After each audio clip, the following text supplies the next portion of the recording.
Joining me today is the first investor in Bitcoin.com, Blockchain.com, and several other cryptocurrency websites, who's also a libertarian, an individualist, and a peace advocate. Roger Ver, welcome to the Rubin Report. Thanks for having me on. I was going to say Ver, but Most then I did a do. little research, and it's actually Veer, even though most people say Ver. This would lead one to getting into cryptocurrency, wouldn't it? That's the exact reason. It's very easy to see that that's why I would get into cryptocurrencies. Yeah. All right, I'm looking forward to doing this conversation because, as I mentioned to you briefly before we started, for about 2 years or so, I've sort of been kind of looking into this world. A lot of my audience, the libertarian side of my audience, of course, is very much into Bitcoin. So I think probably for the first half of this, we have to just do 101 stuff. Are you ready to have your thinking cap on? You bet. All right. For someone that's watching this, Bitcoin, they have no idea what that means. They think it has some connotation to Super Mario, you know, punching the question mark and getting coins out of this thing, which makes some sense, I guess, at some level. What the hell is Bitcoin? So Bitcoin is, thanks to the invention of Bitcoin, for the very first time in the entire history of the world, any human being can now send and receive any amount of money with any other human being anywhere on the planet instantly, basically for free. You don't have to get permission from a bank, you don't have to get permission from a corporation, you don't have to get permission from a government. Not only do you not have to get their permission, it's impossible for any of those entities to stop it. So you can now send money from here in LA to Moscow instantly, just like that, for less than a penny. And there's nothing that the Russian government can do, there's nothing that the Chinese government can do, there's nothing that the American government can do. So if you think that it's a good thing that people have control over their own money and they're not susceptible to things like we had happen in Cyprus a few years back, where the government just came in and said, okay, we're going to take, I think it was 1/3 of everybody's money in their bank accounts. If you think things like that are bad, you should love Bitcoin. And even if you haven't used Bitcoin yet, it might sound complicated and difficult, but think of it like email. If I sat here trying to explain to you how email worked, it would sound really hard and confusing, and how could anybody figure out how to do this sort of thing? But once you've used email, it's not hard. It's easy. You just type in the person's email address and you send them a message. Bitcoin's the same way. You just copy and paste their Bitcoin address and you send them some money. Yeah. And so the best advice I can give to anybody that's new to Bitcoin, don't be afraid of it. Go on the internet and get a Bitcoin wallet and give it a try. It's really, really easy to use once you've actually used it. Yeah, I mentioned to you that we take donations at rubinreport.com/donate, and we take Bitcoin donations. We didn't do it for a while, and we had all these people saying, why aren't you doing it? You're missing a great opportunity here. So we did it, and we've about, I think, around 2.5 Bitcoin right now. And I've seen it kind of, you know, go up, and you can't really watch it at least from where I sit, you can't watch it every day because you'd start going crazy. It's just like watching stocks every day. But what is it? What actually is it? So I get the ease of transfer, and I want to talk to you about why some governments kind of embrace it more and some really are against it, and all of that stuff. But like people, that's what people want to know. Like what, like gold, we know what gold is. It's a thing, you can put it in your hand. What actually is Bitcoin?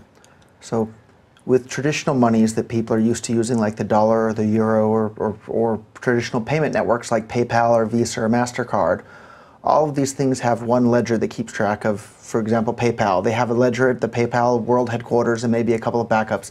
They keep track of how many dollars you have in your account and how many dollars I have in my account. And when I transfer some PayPal dollars from my account to your account, they update their ledger.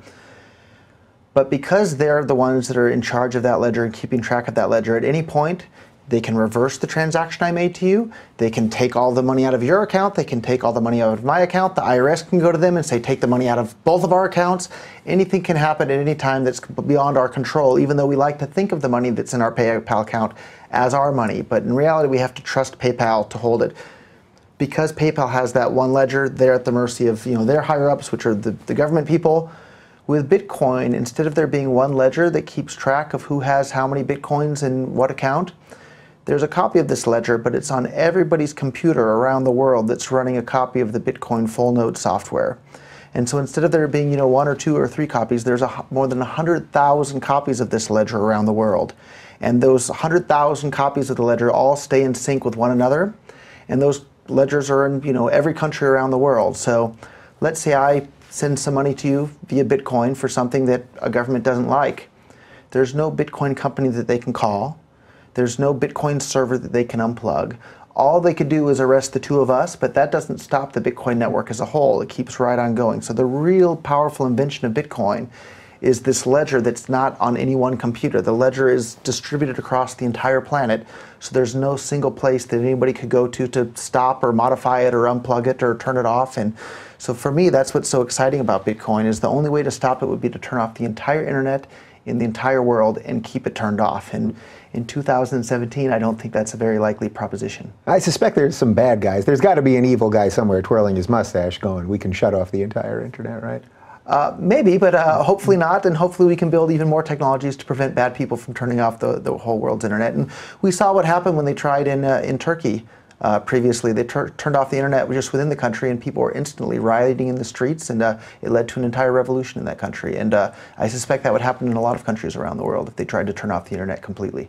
Okay, so I'm with you. I understand that basically the ledger, the information, the true information of who has what and when they have it and all of that, I understand that. When people say we're mining for Bitcoin, what does that actually mean? So this ledger that's all across the entire world gets updated once on average every 10 minutes, but it's who gets to decide, who gets to make that update. So the way that problem was solved is all these people are doing these really complicated math problems, and the only way to find the answer to this math problem is just to guess. And you have to guess over and over and over again. So these Bitcoin mining machines are guessing millions of times a second, or even more than that. And when they find whichever machine, and there's millions of these around the world, whichever machine finds the right answer to this math problem is then the one that's designated to be able to make the next update to this worldwide Bitcoin ledger. So then all these different nodes around the world make their update, and boom, the transactions at the networks at the next state, and then all the computers start trying to guess again. But the benefit of finding the right answer to this solution is at the moment you get 12.5 Bitcoins if your computer's the one that finds the right solution. And 12.5 Bitcoins at the moment is worth what, like $80,000 or so? Yeah. Oh, I should mention, by the way, that we're taping this probably about 2 weeks before it's going to air. So anything we say related to the specific numbers, I don't want people to take out of context. Think, Veer doesn't know what he's talking about because it was 2.4, okay. And almost certainly by the time this airs, it'll be something different than what I said. So. Basically, even if we were doing this live right now, things would be changing on the fly. I'd have to check live on the phone to see what the current price is to figure it out. And Bitcoin is volatile. But from my point of view, I want to be exposed to as much of that volatility as I possibly can, because Bitcoin allows you to send and receive any amount of money with anyone, anywhere in the world, basically for free, and there's nothing anybody can do to stop it. And there's a limited supply of Bitcoin. There will never, ever, ever be more than 21 million Bitcoins. So if you stop... So how does that work exactly? So I've heard that. So there'll never be more than 21, yet we've got all these computers that are constantly working to get the next solution to the mathematical equation. So how is there a finite number of them? So if one of these computers decided to give itself more than the 12.5 Bitcoins that are supposed to be allocated, all the other computers will reject that and say, no, that's not part of the rules of the game that's in our software code. So any computer that deviates from that, their transactions and whatever they're trying to do just gets rejected and ignored by the rest of the network. So right from day one, it was programmed into the software code that there wouldn't be more than 21 million Bitcoins. But those are released over time. So half of the remaining Bitcoins are released every 4 years. So in the first 4 years of Bitcoin 10.5 million coins were released. In the next 4 years, half of that. In the next 4 years, half of that. And it drops by half every 4 years. So right, so what year will they all officially be released? We have more than 100 100 years until the last of the Bitcoins are released out into the public. So that's not a pressing problem at the moment. But right, what would even, I mean, we don't have to go too far down that since it's 100 years from now, but what would happen when we hit the point that they're all out there? Does that somehow drastically change the way the game is played? Well, the idea is that by that point, people that are doing Bitcoin transactions, even if they're paying a fraction of a penny per Bitcoin transaction, if people are doing billions of transactions per day, those fees of a fraction of a penny per transaction will incentivize the miners to continue mining.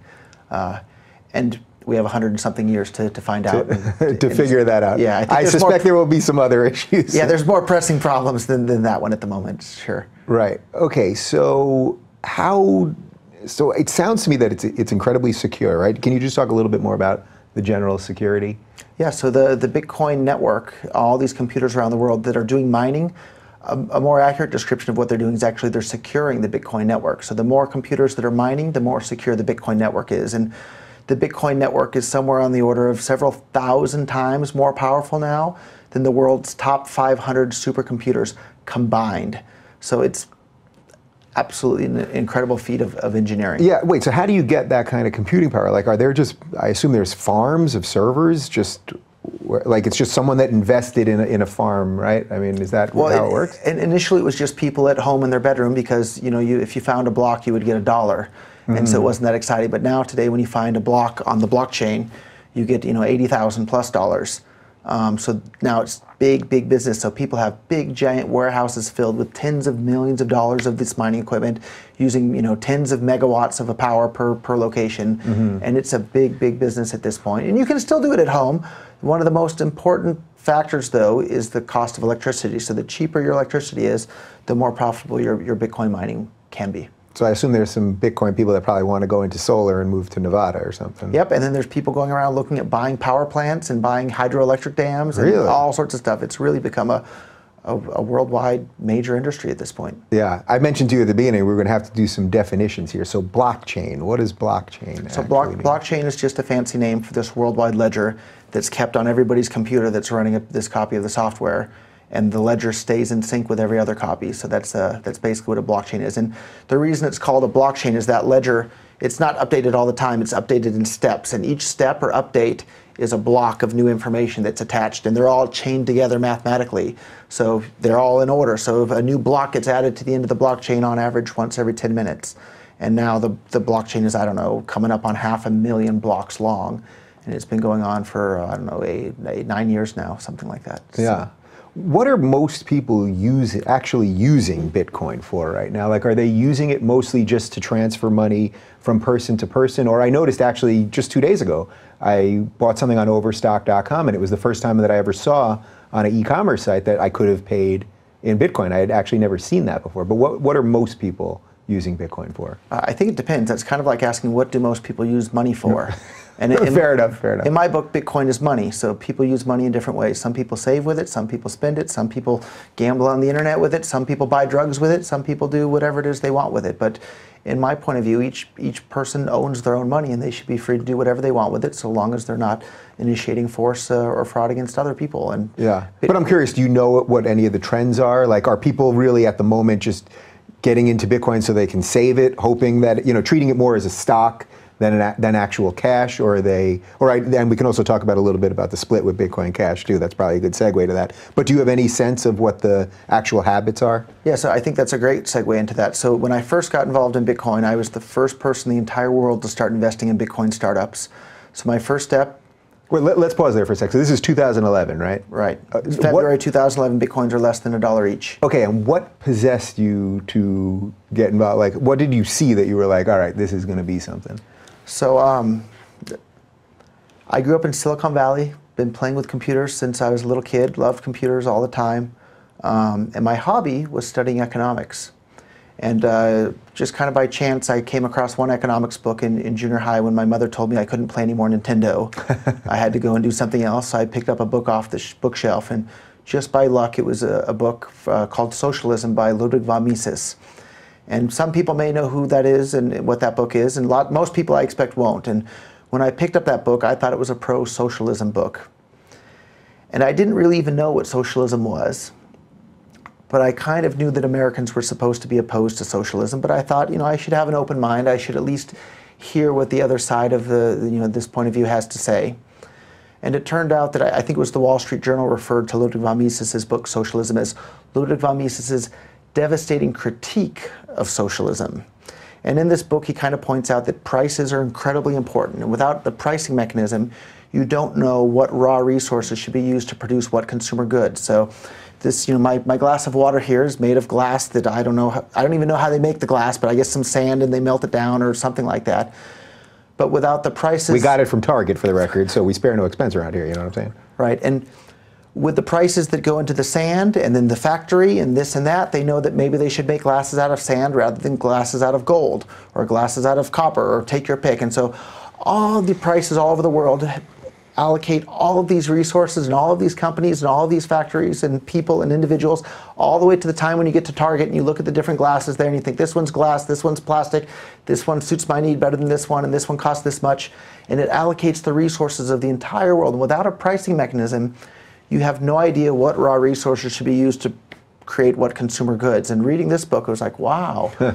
Anytime the government gets involved in any area of the economy, they're causing a misallocation of resources, and resources are being diverted from their most economically efficient use to something that's less economically efficient. And saying something's less economically efficient is just a fancier way of saying you're making the world a poorer place than it otherwise would have been. And so I found these ideas incredibly interesting, and it gave me a better understanding of the world. And so I read one economics book after another, after another, after another. And so I got to read these theories about the origin of money and what the origin of money is. And the idea of the origin of money is that it starts out as a commodity, but not just any commodity. It has to be a commodity that's easily recognizable, easily divisible, easily transportable. You can store it easily for a long time and it won't, go moldy or disappear. And it has to have these certain characteristics that make something as money. And I read about these theories in the books, and I was pretty convinced by the theories. And not to go down a whole other tangent, but I actually did some time in federal prison in the U.S. as well. And when I was in federal... I've got it noted right there. Okay. While I was in federal prison, I got to see firsthand in this micro-prison economy that sure enough, the theories in the books that I had read about the origin of money were true in practice. So I got to see within the prison that sure enough, people are using commodities as money. So in prison, people use tobacco and postage stamps and top ramen soups as money, because all of those things are easily storable, easily transportable, easily divisible, easily recognizable, and of course a limited supply is important as well. And so I got to see firsthand before my eyes that the theories that I had read about in the books are actually true in practice. And then Bitcoin came along, and I saw Bitcoin, and I knew from the theories in the books and from the practical experience and the empirical evidence I had from in the prison economy, I knew people were going to start using it as money. And because the supply of Bitcoin was limited, and I knew people were going to start using it as money, that meant the price of Bitcoin in terms of dollars would have to go up. So my first step was to buy a bunch of Bitcoin, and my next step was to start building business. Sorry to interrupt, but at that early stage, when you say, all right, I'm going to buy Bitcoin, who are you actually even buying it from then? So this was, I think, February of 2011, and so there wasn't really an easy way to buy Bitcoin at that point. There was no Coinbase. There wasn't much of anything other than this one company called Mt. Gox, and it wasn't really much of a company at that point. So I sent my first wire to a person's personal bank account, a guy named Jed McCaleb, to his personal bank account in New York, and I got my first Bitcoins there. And then in parallel, I was trying to buy Bitcoins from another guy off the internet. For anybody who's been around in Bitcoin for a while, they may have seen the physical Cassius Bitcoin. So the guy behind that was also nice enough to sell me some Bitcoins. Yeah. And so at one time there was actually a physical... There still are, but they're more of a collector's item at this point. And basically it's a physical coin with a hologram, and when you peel the hologram off, you can see that it's been tampered with, and underneath the hologram is the magic number that's required to actually spin the Bitcoins. Did they stop? So they still do make those, or? Maybe someone somewhere is still making them, but... was the reason just because at the beginning people needed some sort of physical representation just to kind of understand? I think the main reason is it made it easier for people to get a hold of Bitcoin. So one of the main things that I did that really helped spread a Bitcoin adoption in the early days, in 2012, I think it was, when Bitcoins were like $3 each, I started selling these physical Bitcoins, and I accepted credit cards and PayPal, and I would ship them via FedEx, and we had proof of delivery, so it made it hard for people to do credit card chargebacks or that sort of thing. And we sold thousands and thousands of these physical Bitcoins to people all over the world that way. And it was an easy way for people to get their first Bitcoin, because then they could peel off the sticker and redeem them onto their computer or do whatever they wanted with them from there. And today they're quite the collector's items, because there's not too many left of those early Cassius physical Bitcoins. Right. So, okay, so you make this initial investment, 2011, 2012. When did you start to realize that this really was becoming something? And as we speak right now, Bitcoin is basically at its highest value of all time, in effect. Yeah, I knew from day one, once I put together the pieces in my mind and I understood that Bitcoin couldn't be shut down or stopped or controlled in any way, and that there's a limited supply, I was so excited about this that I heard about it as I was eating breakfast at around 10 a.m. with the full intent of going into my office that day. Didn't make it. I stayed home and read about Bitcoin all day. I stayed up all night the next day until around 4 p.m. the next day, and I got too tired and I fell asleep for only about an hour, and then woke up again and read all about Bitcoin. And I went on sleeping maybe an hour and a half per night for about a whole week. Wow. Until I got so sick from lack of sleep, I had to call my friend and say, help me, I'm so sick. And he came and picked me up and drove me to the hospital.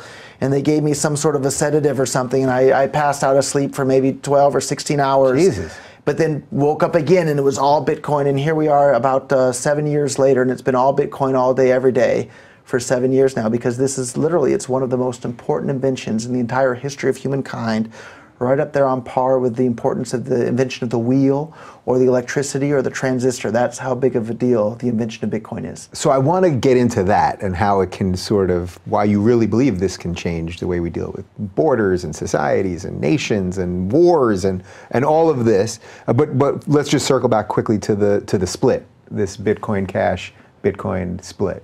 Yep, so when I first got excited about Bitcoin, you could send and receive any amount of Bitcoin with anyone, anywhere in the world, and it was free most of the time. The times it wasn't free, you'd pay a fraction of a penny.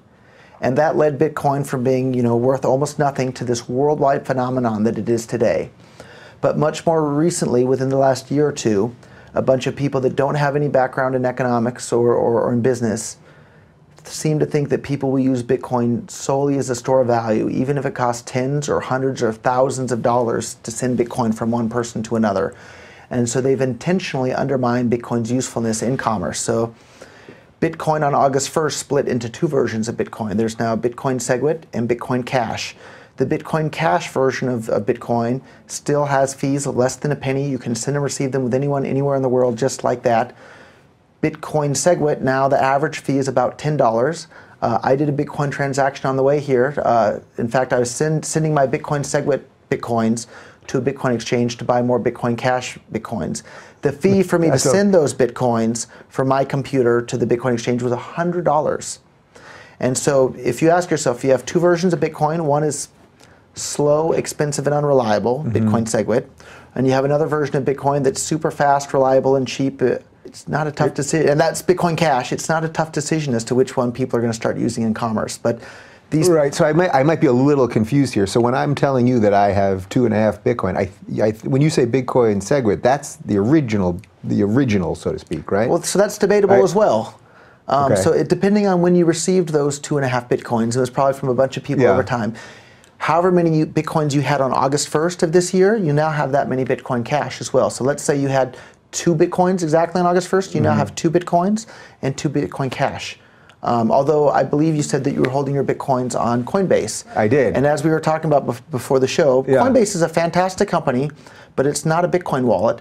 It's a Bitcoin bank. And they're holding the Bitcoins on your behalf, and now they're holding the Bitcoin Cash on your behalf. And so you're going to have to wait for them to get around to giving you access to their Bitcoin Cash, which I think they will.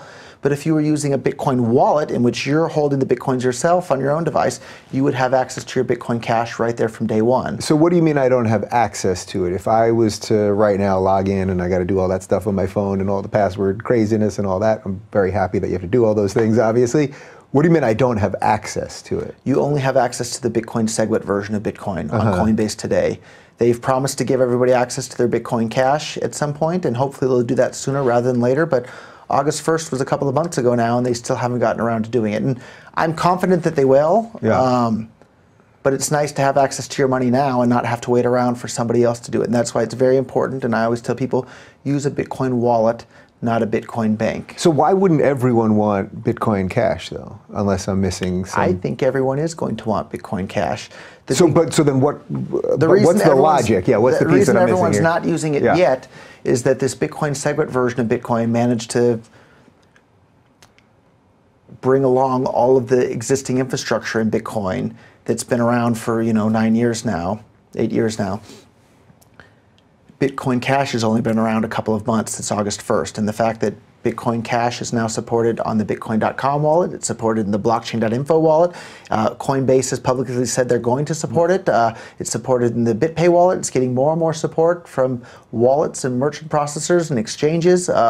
I think it's a matter of time when people are faced between a fast, cheap, and reliable version of Bitcoin and a super slow and expensive and unreliable version of Bitcoin. Right. There's but no what's doubt the argument from the slow people? The people that don't agree with you on this, what's the actual argument? If we're really just talking about slow speeds and Sure. a clunkier process, obviously that doesn't sound good. So to have fast, cheap, reliable transactions on Bitcoin, it requires a more expensive computer to run a full node. But the vast, vast, vast majority of Bitcoin users aren't running a full node anyhow. You've probably never run a full node in your entire life. And nobody, none of these Coinbase users are running a full node. Coinbase runs a number of full nodes to support your Bitcoin transactions. So if you have the Bitcoin Cash version will require bigger blocks, which will require a more powerful CPU and more storage space. So right now, today, you can run a Bitcoin full node for the Bitcoin SegWit version literally on a $25 Raspberry Pi. These people are limiting. What is that?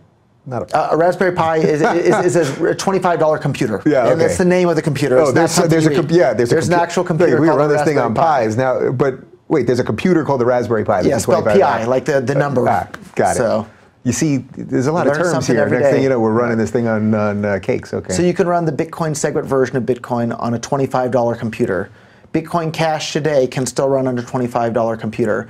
But in the future, as Bitcoin Cash becomes more popular, maybe it'll take a $100 computer, or even a $500, or even a $1,000 or a couple $1,000 computer at some point. But that's okay. Most people aren't running full nodes anyhow. And if it costs $5 or $10 or $100 to use Bitcoin SegWit, and it costs a penny to use Bitcoin Cash, it's clear. So you've been accepting donations on your website. I think you got most of those donations before the price of Bitcoin transactions skyrocketed. And the reason the price of Bitcoin SegWit transactions skyrocketed is there's 1 megabyte worth of transactions that can happen each 10-minute period. That can hold about 2,000 Bitcoin transactions. In the early days, maybe 10 people were using Bitcoin every 10 minutes, so you could do it for free and your transaction will be included. Now that Bitcoin is this worldwide phenomenon, more than 2,000 people are trying to use Bitcoin every 10 minutes. But you want your transaction to be included in the blockchain. So if more than 2,000 people are trying to use it every 10 minutes, they have to bid against each other. And the top bidders are the ones that are included in the next block on the blockchain. So now the fees are about $10 per transaction, because anybody that pays $9 has been outbid by the people that are paying $10. So Bitcoin Cash's solution to that is, well, just make the blocks bigger than 1 megabyte. It's 2017. 8 terabyte hard drive is about $100 at the moment, and they're only going to get cheaper year after year. Yeah. So your feeling basically is that the technology will always the computing power that we need for this will always sort of stay in front of the problems. Right. So just because it keeps getting faster and faster. There's this great thing called Moore's Law, which is exactly that computing power doubles about every 18 months. And so if an 8 terabyte hard drive today is $100, in a year and a half from now, it's going to be about $50. And a year and a half after that, $25, and before you know it, they're garbage in the landfill. And people laugh at an 8 terabyte hard drive the same way we'd laugh at an 8 megabyte hard drive today. But I remember 8 megabyte hard drives, and I remember when they were several $100s. And I'm not that old of a guy, and the same is going to continue to happen with computers before we know it.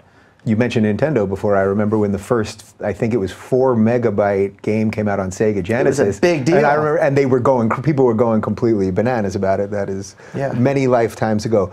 Just real quick, let's circle back to this wallet versus bank thing, because I think maybe I could be a little clearer on what you're saying. So Coinbase as a bank is really just holding my Bitcoin. If I had this in a wallet, then that's actually part of the actual blockchain. Right. If you have it in a Bitcoin wallet, you're interfacing directly with the actual Bitcoin network.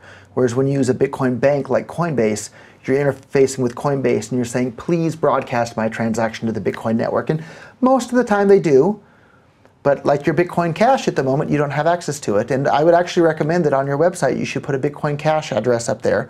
Because right now if people want to tip you in Bitcoin, it's going to cost them $5 or $10 in network fees. So if they wanted to give you $1 in Bitcoin, they're going to have to pay $6 or $11 to do that. And I don't think too many people are going to do that. These don't seem like the type of people that would make sense to. Whereas if they wanted to tip you in Bitcoin Cash, $1, they'll have to send $1 and a penny. And that's very tolerable to people. And I'm more than happy after we record, I can show you how to set the Bitcoin Cash wallet. I'm going to say I've got my own farm out there, servers, and we're going to fiddle around and see what we come up with. So then why would someone use a bank then? I think they just didn't understand the difference, just like yourself. I think you didn't realize the difference between Coinbase and a real Bitcoin wallet up until now. Fascinating. All right, well, I think we did a pretty decent job there of the little stuff. Do you feel like we basically got the one? Am I missing something on the 101? Yeah, for anybody that feels like they're missing anything on the 101, go to bitcoin.com. I'm a little bit biased because that's my website, but it's a fantastic resource. Get a Bitcoin wallet and start using it. It's like email. If you'd never actually used email and you only heard people discuss it on a talk show, it would seem hard. But once you've used it, it's easy. It's the same with Bitcoin. So go and actually use it, and use it with Bitcoin Cash, because it won't cost you $5 each time you use it. It'll cost you less than a penny each time you make a transaction. All right, so the part of this, so shifting from all that, the part of this that I thought was really interesting, beyond just the financial discussion and just sort of the way that the future of commerce is going to work and all that, is you really believe that Bitcoin can change the way governments act, the way we as individuals respond to and talk to our governments and all of that. So I'm giving you sort of a broad question there, but tell me about that. I hear people asking me all the time, well, aren't governments going to regulate Bitcoin? And what about government regulation of Bitcoin? But I think they're asking the wrong question. The real end game here isn't that governments are going to regulate Bitcoin. Bitcoin is going to regulate governments. Bitcoin is going to limit the power that every government on the planet has to control people. Look at what happened a few years ago in Cyprus, where every single person there had a big percentage of their bank account just completely wiped out. Bitcoin gives the ability to people to opt out of that sort of system. In the United States here, the government can print as much money at any time for any reason, and you better believe that they're doing that all the time. If you're using Bitcoin, that sort of thing can't happen. And one of these really interesting ideas that had never occurred to me when I was going on my binge of reading economics books as a kid was by Milton Friedman, and he pointed out the idea of bracket creep. And the government inflates the currency every single year, so maybe you have 2 or 3% inflation, and one year to the next, that's not that big of a deal, but compounded year after year after year, before you know it, $100,000 isn't, in 10 or 20 years from now, it's not going to be that big of an income. Right. But the government tax brackets are likely to stay about the same. So maybe $50,000 income today is the equivalent of a $100,000 year income after however many years it takes to compound to that. So instead of being in a 25% tax bracket, you're going to be in a 45% tax bracket, even though you're not actually earning any more money each year. Mm-hmm. Bitcoin is the exact opposite of that. There's no central authority that can make more Bitcoins out of thin air, unlike the US dollar. So that's a really powerful way of people to opt out of this government inflation racket that they have, that they use to bump everybody into higher tax brackets year after year. Right, so it's kind of hard to picture what this would actually look like in the future. But if everything you're predicting and would like to happen happened, in effect, as the years go by, people will obviously be buying more Bitcoin using the US dollar in whatever country they're in, whatever their currency is, they're going to use that less. And by just doing that, the governments will in effect have less control over the people, because all of your interactions, all of your exchanges will have nothing to do with the government. You can see I'm grinning from ear to ear as someone. But is this why isn't Bitcoin illegal in China, or they just changed something, or wasn't there something just in the last couple of weeks? They've changed a lot of things in China at the moment, but at the end of the day, it doesn't matter. If you have access to the internet, you can use Bitcoin. And this is really, really, really exciting. And I guess it's worth pointing out too, like, I wasn't born a libertarian. I didn't really have any political views at all, and it was the more economics I studied, the more of a libertarian I became. And then it was kind of really depressing, because I looked around the world and governments are manipulating the economy in all these ways. They're slowing down the entire world's rate of economic growth. And if you have economic growth of 2 or 3 or 4% per year, from one year to the next, that's not that big of a deal, but compounded year after year after year, it really makes a huge, huge difference. And so even if the government's just slowing down the rate of economic growth by just 1%, and I think it's substantially more than that, compound that times 100 or a couple hundred years, we'd all have flying cars and space stations by now and be living forever because of little nanotechnology robots that can go in our body and fix everything that's wrong with us. And who doesn't want that sort of thing? And if you don't want it, don't participate. You're not forced to participate. And that's what we're talking about. We're slowing down the rate of progress of all of humankind. And Bitcoin is this incredibly powerful tool to help speed up that rate of progress. Man, there's so many different ways I could go with that. So the dystopian future part of this that I guess I would fear is that if the government loses control of the monetary system, all the governments lose control, and the only way they can stop us now is to go after the internet, wouldn't it stand to reason that governments would start going after the internet? Well, or like literally the internet itself, like actually try to disconnect the internet, maybe, whatever that means. But lots of governments are dependent on the internet as well. But there's also lots of smart people that are building these mesh networks, in which it's not dependent on the same sort of centralized infrastructure that a lot of the internet is today. And those technologies are only going to get more and more powerful and cheaper and cheaper and cheaper, thanks to Moore's law. And before we know it, we'll all be able to connect with everybody else, and we won't be dependent on these big ISPs. And how do they go about doing that, like a mesh network like that? So basically, in effect, getting us off Google and Verizon and whatever else, right? Like that those won't be the only pathways. How do these guys get out of that system? Well, I think we're of a similar age, and I'm sure both of us remember before there were smartphones, and before there were iPhones, and before there was Siri and Google and all of these things. And now you have the entire database of human knowledge right in your hand. And if you buy a used iPhone, you can get it for about $100. Yeah. And in another couple of years, that's going to be, and you can buy a cheap Android phone for $20 right now. Like, that's incredible. So the hardware to do this is going to get cheaper and cheaper. The technology is going to become more and more accessible. It's going to be cheaper and cheaper for anybody to put satellites up in space. And maybe governments are going to try and stop this and do bad things to do that. But if they start trying to shut down the world's internet to prevent people from using their own money, that's just a fantastic example that the government people are the bad people, and they're not our friends, and they're not here to help us. Anybody that's here trying to say, hey, we're going to turn off the internet if you use money without our permission, those are bad people. We shouldn't support them. We shouldn't want anything to do with them. And that's just more proof that we do need Bitcoin to opt out of their violent, coercive system to control us all. We shouldn't be their tax cattle. Right. We shouldn't be their livestock. Yeah, it's a great sell for libertarianism in general. Like, this is why I'm always, selling the ideas of freedom. It's like, if you think everyone complains, the government's horrible all the time, yet half the people want to give them more money and give them more control. And it's like, no. Do the opposite. Yeah, you don't starve them, but let's try it that way.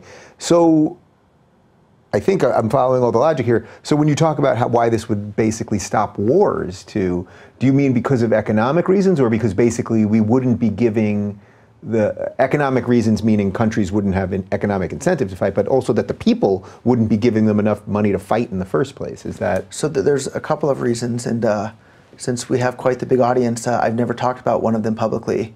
Really up until now, and we'll talk about that one today. All right, let's roll. But one of the easy, simple reasons is that lots of governments fund their wars via inflation.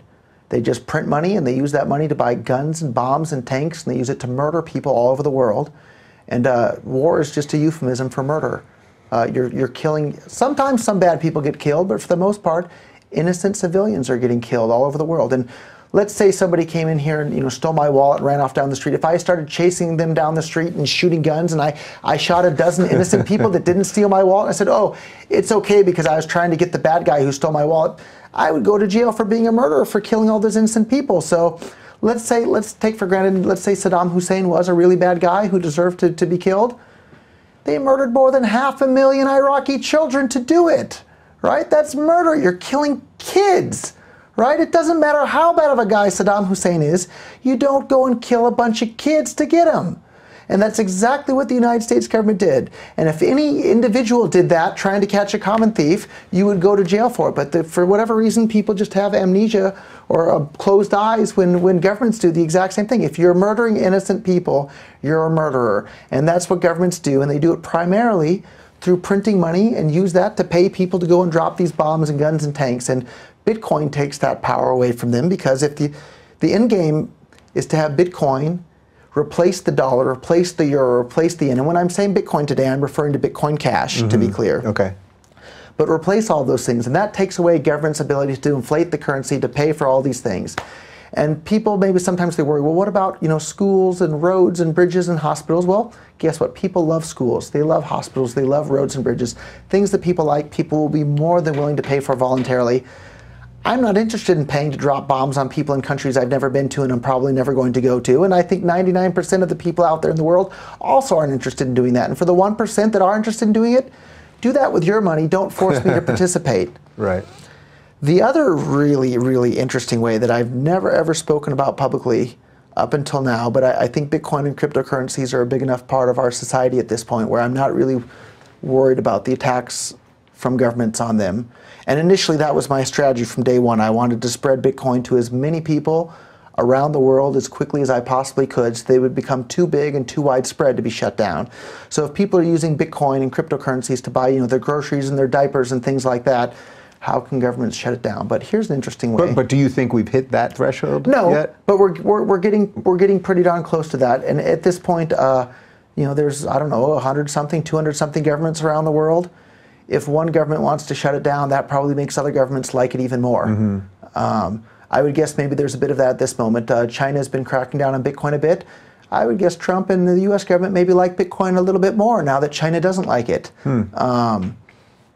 Which we could use a little bit of that leverage with China, right? Because how much do we owe them in actual dollars? Sure, maybe we can pay them back in Bitcoin for pennies on the dollars in the future once the RMB goes to nothing because everybody's using cryptocurrencies. But another really, really interesting thing, so let's go back in time, and a bad guy that everybody agrees upon, Adolf Hitler. I think pretty much... I thought I could do one show without a Hitler reference. Pretty much, well, I'm playing it safe in my example here as well. Okay. So let's say, and I'm sure you can find people out there that don't think he was a bad guy, but the vast majority of society does think he was a bad guy. So Adolf Hitler started doing bad things with money stolen from people in the form of taxes. And what did the rest of the world do? They started stealing money from other people in the form of taxes, had kidnapping and slavery in the form of a draft, right? And lots of people went voluntarily, but I'm sure lots of people went involuntarily, and we should be clear with our language, right? The draft is the moral equivalent of kidnapping and slavery. They're literally kidnapping people and enslaving them and sending them off to some far-off land to fight against their will. And if they don't do that, they go to jail, and half the time when they go off to the far-off land, they get killed as well. So the draft is the moral equivalent of kidnapping and slavery. So Adolf Hitler is a bad guy. Everybody agrees with that. Almost everybody. But then the rest of the governments around the world start going and doing all this crazy bad stuff. Well, what would happen if we had this online anonymous digital cash in which people could pool their resources and set up a betting pool? And anybody that correctly predicts the right day that Adolf Hitler dies can anonymously collect this, millions of dollars in anonymous digital cash that people all chipped in $1 here and $1 there and $10 here. I bet you could have raised a lot of money for someone to correctly predict the right day that Adolf Hitler dies. Well, I said dystopian before. Now you're going real dystopian. Well, is right? this dystopia or is this utopia, right? Imagine if people could have raised 10 million bucks voluntarily from around the world, and Adolf Hitler can't round up Jews and send them off to the concentration camps anymore. Is that a dystopia or a utopia? Well, it's a right. So it's a utopia in this explanation. There's a piece of me, and I love all these dystopian movies, which is why I can go down this road in all kinds of different ways. There's a piece that's sort of like, wow, you could really end up creating some insane vigilante system where it's not just Hitler that's going to be taken out, but anybody that gets smeared by the media or whatever, and then this is constantly happening to people that actually don't deserve it. So that would be the dystopian part. But in this part, so I've been thinking about this for more than a decade, since before Bitcoin. And yeah, it's scary. We don't want to see, Justin Bieber or people like that having bad things happen to them. But on the net, if you look in the last century, governments murdered more than 100 million people around the world. I mean, that's a lot of people. So in effect, you think it would cause governments to police themselves basically to do good things because there's basically a ransom on them, right? That's really the idea here. It might do that, or it might just make it too dangerous for governments in the traditional form that we have today, where they go around and boss people around and threaten to send them to jail if they don't obey.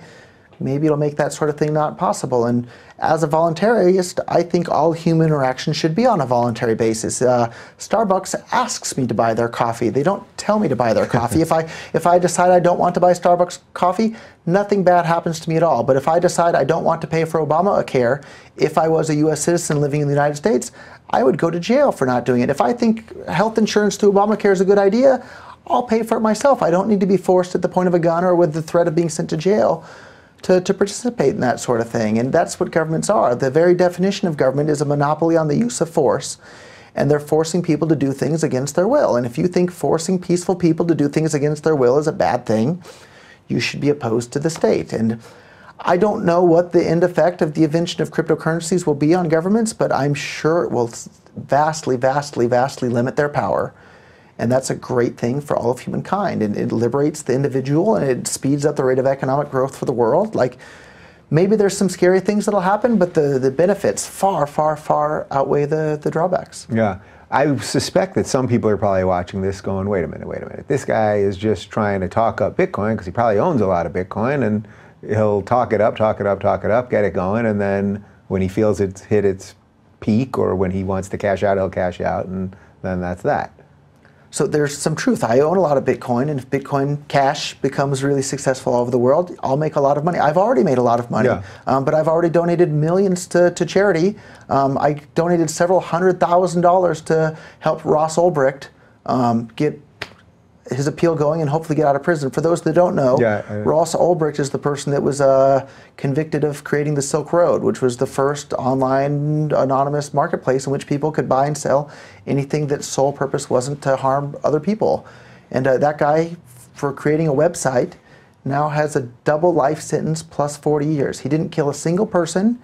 He built a website, and now the government sent him to jail for 2 life sentences plus 40 years. So his mom would make a fantastic guest on your show in the future. She's an incredibly wonderful woman. And can you imagine, if you have kids, imagine your son got sent to jail and he's going to die in prison for having built a website that allows people to buy and sell things, mainly pot. Is that what it was? Well, I was going to say, what were people? Mainly drugs is what people were using it for. And if you think about it, what are drugs? Drugs are things that make people feel happy. And there's a bunch of alcohol on the shelf behind me.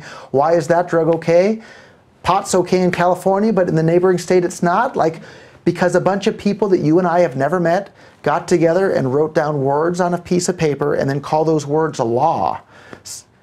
Writing down words on a piece of paper and calling it a law doesn't alter morality. Either it's perfectly moral for me to smoke pot or drink alcohol or smoke crack, or it's not. And the politicians getting together and writing down words on a piece of paper and calling it a law doesn't alter morality in any way whatsoever. And so this poor young man is going to die in prison unless he somehow gets an appeal or gets out for making a website that allowed people to buy and sell these things that make them feel happy. For anybody who's drank some alcohol or smoked some pot before, they do it because it makes them feel happy. It improves people's lives. And yeah, some people get out of hand and get addicted and do bad things, but that's life. People die all the time. Some people eat greasy hamburgers and get obese and die of a heart attack. It's their life to do it with. It's not the politicians' lives. Yeah.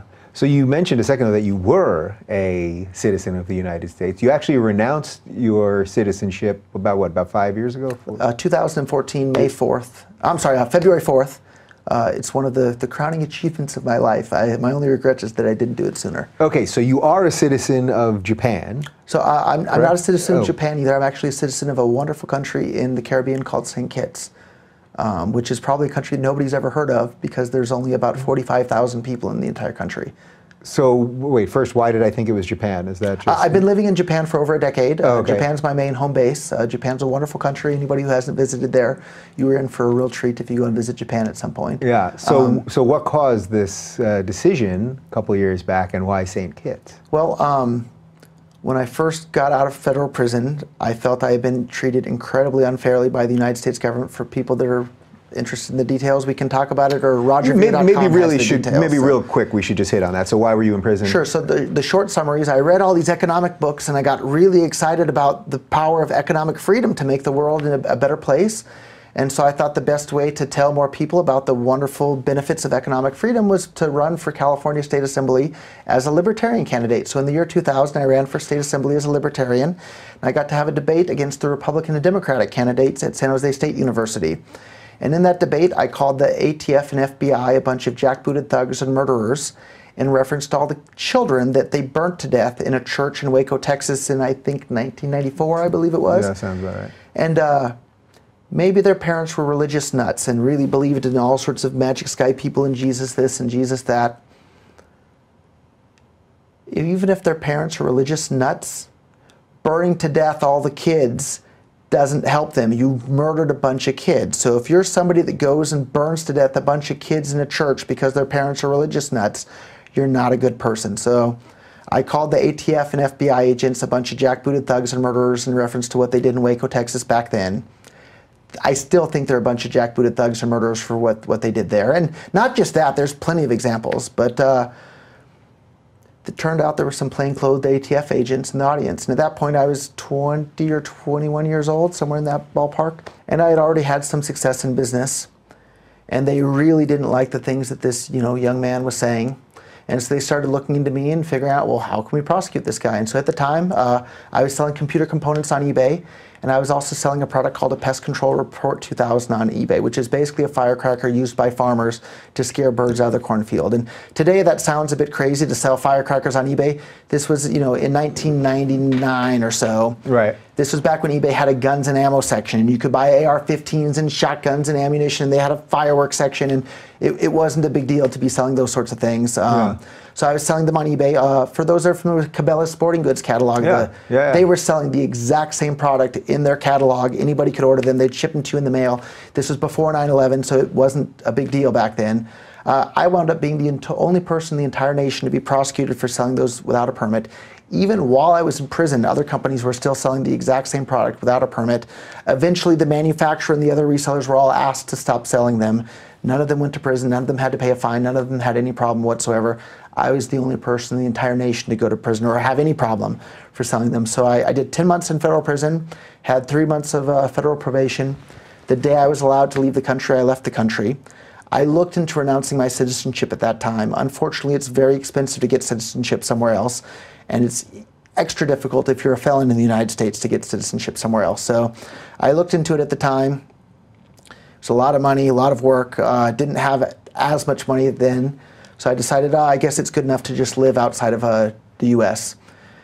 Needed to pick a country, wasn't sure where to go. I had one Japanese girlfriend before in the United States, and it was a good experience. So I figured there were more to be had in Japan, but if I had had a Russian girlfriend, I would have wound up in Russia, or if a Brazilian, it would have been Brazil. It was just kind of by chance that it was Japan. But here I am more than a decade later, and very settled in, and speak fluent Japanese at this point. I can give your next interview in Japanese if you'd like. Next time we'll do this in Japanese. But why St. Kitts, though, ultimately? So St. Kitts is one of the few countries in the world where you can get citizenship very quickly by investing in real estate. So I bought some real estate in St. Kitts, visited the island in person. Like, I love St. Kitts. St. Kitts is a gorgeous place. Like, the low all year is maybe 72 degrees, and the high is maybe 80, 85 degrees, not very humid, wonderful weather all year round. So I've been spending every single winter there. I think this winter will be my 4th or 5th year there.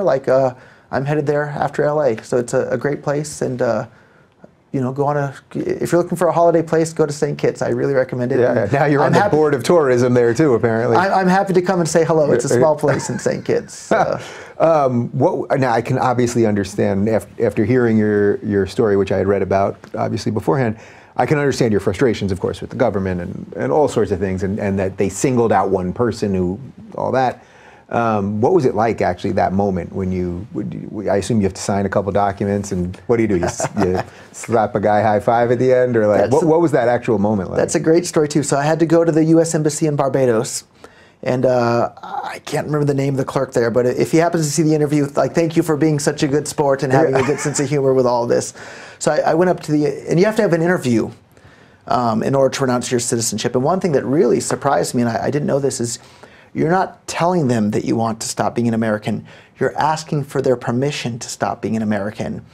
And I asked the guy at the window, I said, have you ever seen somebody be denied the ability to stop being an American? He said, oh yeah, it happens all the time. Really? Which really was stunning to me.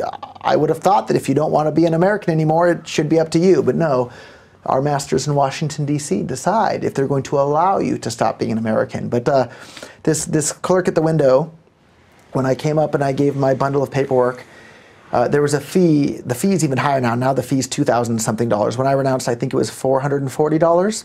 And he asked me, he said, do you want to pay with cash, credit card, or Bitcoin? And I had the same look on my face that you just did now. I said, what? I said, how would you know that I would be interested in paying in Bitcoin? He said, oh, we know all about you. We've Googled you. And I said, well, can I actually pay in Bitcoin? He goes, no, I was just kidding. So basically you had to fill out, they knew you were coming, right? You have to make an appointment online. So he was just messing with you, kind of. Yeah, he had a good sense of humor about it, though. And then, so you have the initial interview, and he cautions you. He says, he warns you. He says, and I think that the draft is the moral equivalent of kidnapping and slavery, and war is mass murder. I think taxation is theft. You know, I'm a voluntarist. I don't believe in, you know, in government. And he told me, he said, I have to caution you, if you stop being a U.S. citizen, you won't be allowed to serve in the armed forces. I thought I'm probably okay with that. He said, and I have to warn you that, and so I've been a felon for 15 years now, something more than 15 years. So as a felon, you're not even allowed to vote anyhow. And I philosophically, I'm not really interested in voting at this point. And even back then, I wasn't really interested in voting. But he told me, he said, if you renounce your U.S. citizenship, you won't be allowed to vote. Man, he was just throwing you all the eggs, huh? And then another one, so, you know, at the time, I don't know, I was 34-ish, I think. He said, if you renounce your U.S. citizenship, you won't be allowed to collect Social Security. And I'm pretty sure that's not going to be around by the time I'm old enough to retire also. So this was like a real breakup situation. Yeah. They were pulling out all the stops. And he has his script that he has to caution me. And I think there might have been one more thing, but all of those were like, instead of like, oh my God, what was I thinking? It was like, hooray, I can't wait to be free of Social Security and you know, all of this stuff. So, it's not a decision that people take lightly either. It's a big, big, big step in life, but they make you have a 1-week cooling off period. So he cautioned me of all those things, and then had to hang around for another week on the island where I don't know anybody, and then went back a week later and signed the paperwork and this and that, and I was free. So, and that's it. Yeah, that's it. And you did it. So now you're a felon without U.S. citizenship. Yeah, and so every single time I come into the country now, I get sent to the secondary inspection. And there was another guy. Because is it on your? Well, no, you don't have a passport anymore. No, you have a St. Kitts passport now. Of course. But is there something on your St. Kitts passport? No, I get flagged in the U.S. system as, you know, watch out for this guy. And so another interesting thing, like anybody who's met me, I'm a pretty white collar kind of guy. But since my actual charge is dealing explosives without a license, and it's worth pointing out that the crime isn't dealing explosives, the crime is doing it without the license, without the permission slip. But that's automatically considered to be a violent felony. So I not only am I a felon, I'm a violent felon as well. And so when I used to have a buddy that would sell firecrackers out of his basement in high school. It was pretty common when we were probably in the 90s when we were in high school, I think. So, I get flagged on their computer, and they're like, oh, watch out for this guy. So they send me to the secondary inspection. And sometimes they're real uptight about it, and they're watching me, and then other times they're like, what do you do? I said, I sold firecrackers on eBay, and they're like, oh, that. Oh, you're that guy. That guy. But apparently they have some list of notes about me on their computer, and they have to read all the past notes about me and then write new notes about the time that I'm coming in. So the list of notes they have to read about me gets longer every single time I come into the country. So it's a bit of a burden. God, that sounds like an episode of Seinfeld on crack or something. All right, well, I think we did a little bit of everything here. I wanted to do the 101 stuff, which I know you've talked about many times before, and I wanted to get some of your bio. If you had to, just to wrap this whole thing up, if you had to predict where this is all going, obviously you're very hopeful for all this, but there is some upside down stuff. We didn't even talk about the Reddit split, and that there's some people that are you've got your haters and trolls and all that. I'll deal with them. If you send them to me, I'll deal with them. Fear not. But if you had to give me like a prediction of where you see all this over the next couple of years, what do you think is going to happen? So a couple hundred years ago, if I told you there was going to be a separation of church and state, you would think I'm a nutcase and a heretic, and I might get burnt at the stake for saying such a thing. Before the invention of Bitcoin, it would sound crazy to say that there's going to be a separation of money and state. But now that doesn't sound so crazy anymore, and it's starting to happen right before our eyes. And I think within another couple of decades, all currencies are going to be beyond the control of governments. People aren't going to be using dollars and euros and yen. They're going to be using Bitcoin Cash and Ethereum and Monero and things like that. And that's a wonderful, wonderful thing for all of humankind. And just like a separation of church and state was a great thing for all of humankind, a separation of money and state is as well. Yeah. Well, I got to tell you, I thoroughly enjoyed this. I find I always learn a little something when I'm doing these, but I think I learned a lot here. And as I said, these are ideas. The ideas that I try to put into this business, that I've built a business here, are the same ideas that I try to talk about on the philosophical level. And now we got to turn these 2.5 into something major. Let's do So it. you're officially my business manager or something now. I'll help you You're set my up- digital cryptocurrency business manager. How about that? I'll gladly do that, and I'll help you set up a Bitcoin Cash donation address on your website, and I'm sure people will love to send you tips in Bitcoin Cash. There you go. Awesome. Well, it was a pleasure talking to you. And for more on Roger, you can go to bitcoin.com or follow him on the Twitter. It's at Roger K. Veer.